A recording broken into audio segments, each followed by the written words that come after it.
When U.S. Chief Justice John Roberts tried to fine Ibrahim Traoré a shocking $10 million for disrespect, no one expected what would happen next. Instead of backing down, Traoré's instant response flipped the script and left Roberts and the audience stunned. This powerful moment is already sparking global conversations about power, justice, and dignity. The courtroom was silent yet heavy with tension. Cameras clicked, pens scratched against notepads, and the world's eyes were fixed on one man, Ibrahim Traoré, President of the Transition of Burkina Faso. Across from him sat Chief Justice John Roberts, his face stern, his tone sharp. For showing blatant disrespect, Roberts declared, "This court fines you $10 million. Gasps filled the room. $10 million for words for dignity. Journalists scrambled to record while diplomats exchanged shocked glances. Some whispered, some shook their heads. Ibrahim did not flinch. He remained still, his posture straight, his eyes calm. That silence, unshaken, unafraid, spoke louder than any protest. The judge expected panic, maybe begging. Instead, he was met with something rare, unwavering dignity. The world watched, waiting, unsure of what would happen next. And then, Ibrahim lifted his head, ready to speak. "Your Honor," Ibrahim began, his voice low but firm, echoing through the chamber. "You fine me $10 million for disrespect. Then let me tell you what true disrespect is." The room froze. Even Roberts leaned back slightly. "Disrespect," Ibrahim continued, "is when powerful nations strip Africa of its resources, but call it aid. Disrespect is when our children die of hunger while billions are spent on wars. Disrespect is when dignity is traded for silence." Every word pierced the air like lightning. Reporters forgot their notes. Some diplomats bowed their heads in shame. Others secretly smiled at his courage. But Ibrahim was not shouting. He was calm, almost too calm. The calm of a man who carried truth as his shield. Justice Roberts cleared his throat. But for the first time, he seemed unsure. The fine, the punishment, the show of authority. It was crumbling under the weight of truth. And outside the court, crowds began to gather chanting his name. Within hours, the video spread across the globe. Millions watched Ibrahim's words replayed again and again. In Paris, students filled the streets, waving signs. "Truth cannot be fined." In Lagos, people gathered around televisions and cafes, their eyes wet with pride. In Ouagadougou, young men and women stood outside government buildings chanting true. Music, even in Washington, whispers filled the air. Was this truly justice, or an abuse of power meant to silence a voice too honest to ignore?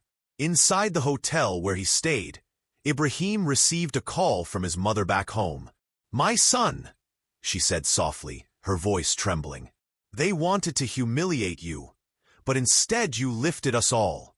Tears filled his eyes. For the first time since the trial began, he let his guard fall, if only for a moment. Meanwhile, Roberts faced unexpected pressure. Editorials condemned the ruling. Human rights groups issued statements.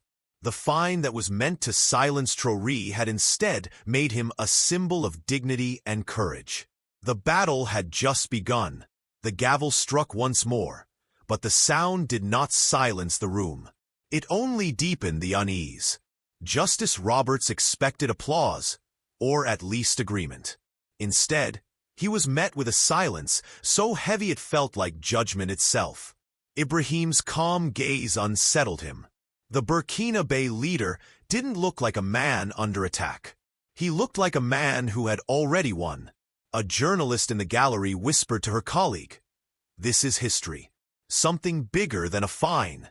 Even those who came to see Ibrahim humiliated now shifted uncomfortably. They couldn't shake the feeling that Roberts had overplayed his hand. Ibrahim finally leaned forward, folding his hands slowly. $10 million, he repeated softly. the words carrying far beyond the microphone. "Tell me, Your Honor, if dignity had a price, would you pay it?" The silence cracked. Some gasped, others bit their lips, holding back tears. For the first time, Roberts blinked uncertain. The gallery buzzed like a restless storm. Diplomats in suits, activists with war notebooks, and ordinary citizens who had slipped through security. All of them leaned closer. One woman, a survivor of war, whispered through tears, "This man speaks for us." A student beside her clenched his fists, whispering, "Finally, someone has the courage." Robert shuffled his papers, pretending to ignore the murmurs. But even he could feel the shift. The trial no longer belonged to him. It belonged to the people. Ibrahim spoke again, his tone measured but heavy with meaning. "Respect is not given by fines or titles. Respect is earned by justice." The words rippled outward. Phones captured every syllable. Already outside the courthouse, chants grew louder. One guard leaned toward another, whispering, "They'll remember this day long after we're gone." Even those who came with doubt now felt something stirring deep within. Hope mixed with anger. Dignity mixed with grief. Roberts reached for his glass of water. His hand trembled, the glass clinking against the wood. Cameras caught it. A moment of weakness magnified for the world to see. He tried to regain control. "This court," he began, but Ibrahim's voice cut through stronger, sharper. "Your court may find me," Ibrahim said, his eyes never leaving Roberts. "But your court cannot find the truth. And truth once spoken cannot be silenced." The audience erupted. Some clapped, others wept openly. Security shifted nervously, but no one dared interrupt. Outside, the chants now thundered like drums of war. "Truth cannot be fined. Truth cannot be fined." Robert's authority slipped like sand through his fingers. His pen tapped nervously against his desk, but his words failed him. Ibrahim, meanwhile, sat back in his chair, calm and steady. For him, this wasn't victory yet. It was only the beginning of a storm that would decide much more than a fine. And deep down, everyone in that courtroom felt it too. By the next morning, the courthouse was no longer just a building. It was surrounded by thousands, men, women, children, voices rising together in chants that shook the air. Traoré, Tro, dignity is not for sale. The streets of Washington looked nothing like usual. Flags of Burkina Faso waved high, mixed with homemade posters reading, "Truth is priceless." Inside his hotel, Ibrahim stood near the window, watching the swelling crowds. His advisor asked nervously, "Mr. President, do you see what you've started?" Ibrahim's reply was calm, almost heavy. "I did not start this. Injustice did." Around the world, televisions carried the images. In Africa, tears ran down the cheeks of elders who had long prayed for such a voice. In Europe, students skipped classes to hold rallies. In America, mothers held their children tighter, whispering, "Listen to him. This is courage." The fine had turned into fire, while crowds grew louder. Another scene unfolded in secret. In a quiet chamber, officials whispered urgently to Chief Justice Roberts. "This is spiraling out of control," one muttered. "The world thinks you've punished truth itself." Roberts clenched his jaw. His pride was wounded, but deeper still was fear. He had expected obedience, not resistance. He had expected silence, not thunder. Meanwhile, an urgent cable arrived from Burkina Faso's embassy. They reported celebrations in Ouagadougou, young people marching with songs, elders praying in the streets. "He has become their symbol," the ambassador wrote. Roberts tapped his pen, thinking of his legacy. Would history remember him as the man who crushed dignity, or the man who bent before it? But outside, the chants of the crowd seeped through the windows even here. The people's voice was no longer far away. It was at his doorstep, and it was growing louder. As Ibrahim left the courthouse that evening, escorted by security, a woman broke through the barriers. She was elderly, frail, her clothes simple. Guards rushed forward, but Ibrahim lifted his hand gently. She stopped just a step away, tears streaming down her face. "Sir," she whispered, voice trembling, "I lost my son in a war we did not choose. They said it was justice, but it was not. Today, when you spoke, it felt like my son's voice returned through you." The crowd hushed, watching, cameras zoomed in. Ibrahim placed his hand gently over hers. "Mother," he said softly, "your son's voice is not lost. As long as we fight for truth, he lives." The woman fell to her knees, sobbing. Even the guards lowered their heads. The crowd broke into chants again, louder than ever, but now filled with tears. And for the first time, Chief Justice Roberts, watching from inside, felt something unfamiliar pierce his chest. Shame! That morning, the courtroom was different. Reporters arrived early, their cameras ready. Outside, chants grew louder by the hour. Inside, Roberts sat stiffly, but his eyes betrayed fatigue. He shuffled papers, but the sound could not hide the pressure building around him. He knew the world was watching, not for his authority, but for Ibrahim's every word. Ibrahim entered, greeted not with silence, but with quiet applause from the gallery. Some wiped their eyes. Some pressed their hands to their hearts. Even seasoned journalists whispered, "This doesn't feel like a trial anymore. It feels like history." Roberts tried to speak, but his voice cracked. He cleared his throat, glaring at Ibrahim as though trying to reclaim control. But the truth was plain. The trial no longer belonged to him. The crowd, the media, the world, they had chosen their symbol. In the middle of the tense proceedings, a court clerk approached Ibrahim with a folded note. The judge frowned, but the clerk explained it had arrived through the embassy. Ibrahim opened it carefully. His hands did not shake, but his eyes softened. It was from a group of children in Ouagadougou. "Dear Papa," the letter read in childish handwriting, "don't be afraid. We are praying for you every day. You are our voice. Please don't let them silence you." He paused, closing his eyes for a moment. The courtroom noticed the shine of tears gathering. Then he lifted the note and spoke aloud, his voice breaking slightly. "Even children know the value of truth. Tell me, Your Honor, should I pay 10 million for speaking what even they understand?" The gallery erupted, some openly sobbing. Even a guard quickly wiped his eyes, ashamed of his own tears. That night, while the world chanted Ibrahim's name, Robert sat alone in his office. The corridors outside were empty, but the echoes of the crowd still rang in his ears. He poured himself a glass of water, staring at his trembling reflection. In all his years, he had never been questioned like this. Never had he felt so small before a man the world considered powerless. On his desk lay newspapers from across the globe. Traoré defies the gavel. Truth has no price. The fine that backfired. He pushed them aside angrily, but he couldn't push away the image of the elderly woman clutching Ibrahim's hand, or the children's letter read aloud for the world. For the first time in decades, Roberts felt something he never expected inside the walls of power. Doubt. And in that moment of silence, he whispered to himself, "What if he is right?" By the fourth day, it was no longer just Washington. Across continents, cities pulsed with the same chants.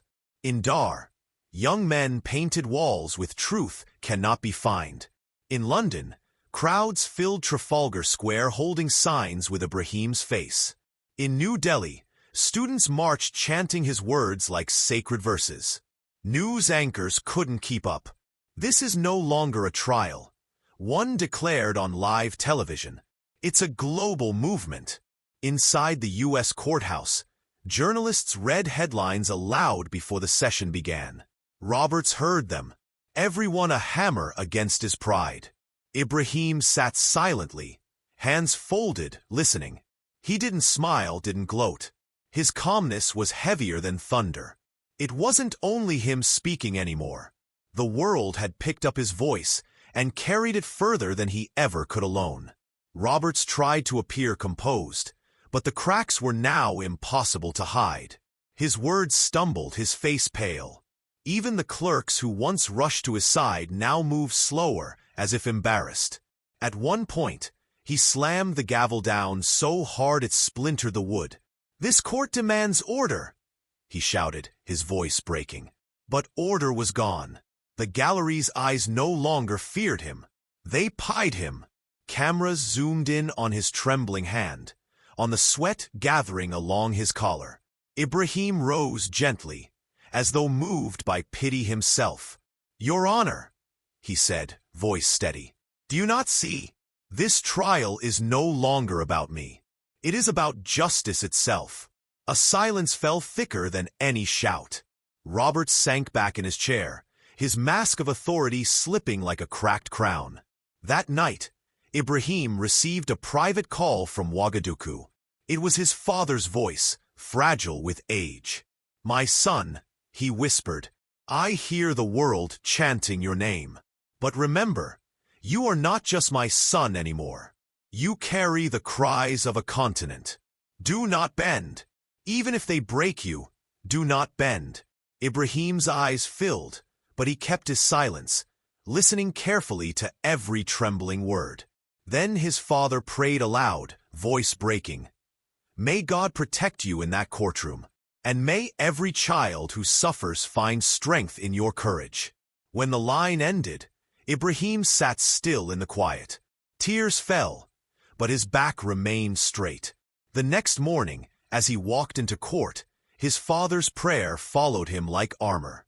The crowd saw his face, calm, unshaken, and wept because they knew this was no longer about one man. It was about dignity itself. On the sixth day, the courtroom was packed beyond capacity.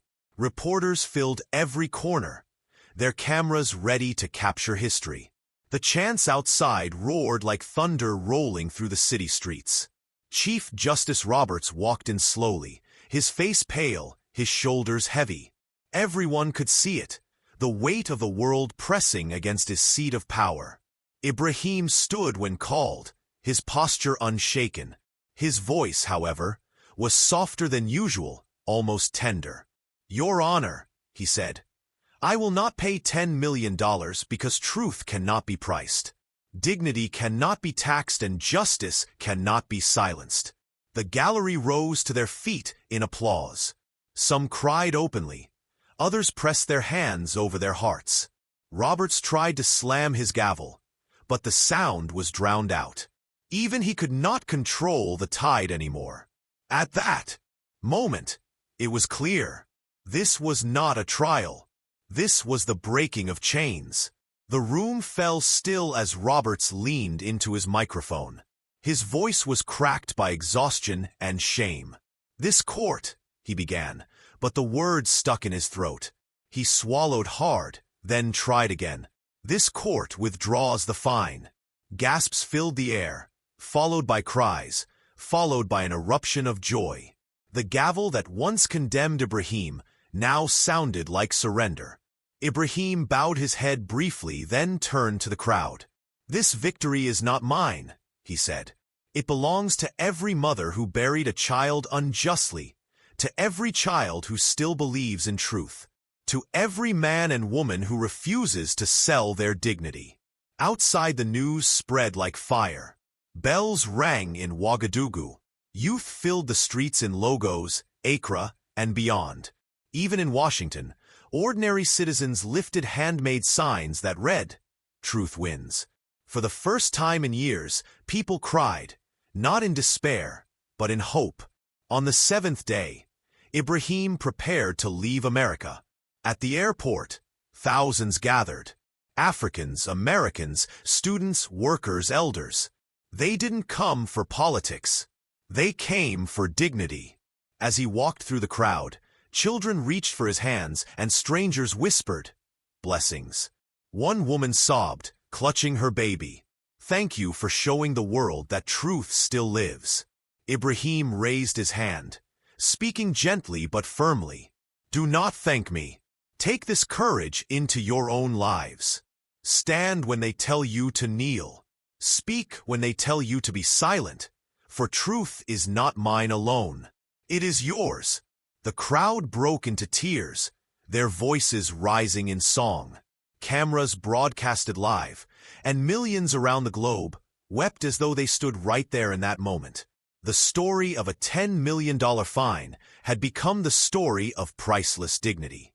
Now, my dear viewers, if this story touched your heart, don't just scroll away. Like this video so the message of dignity spreads further.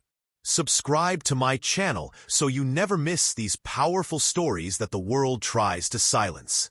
And most importantly, drop a comment below. Tell me how this moment made you feel. Tell me what truth means to you. And let's make the comment section a place where dignity speaks louder than injustice.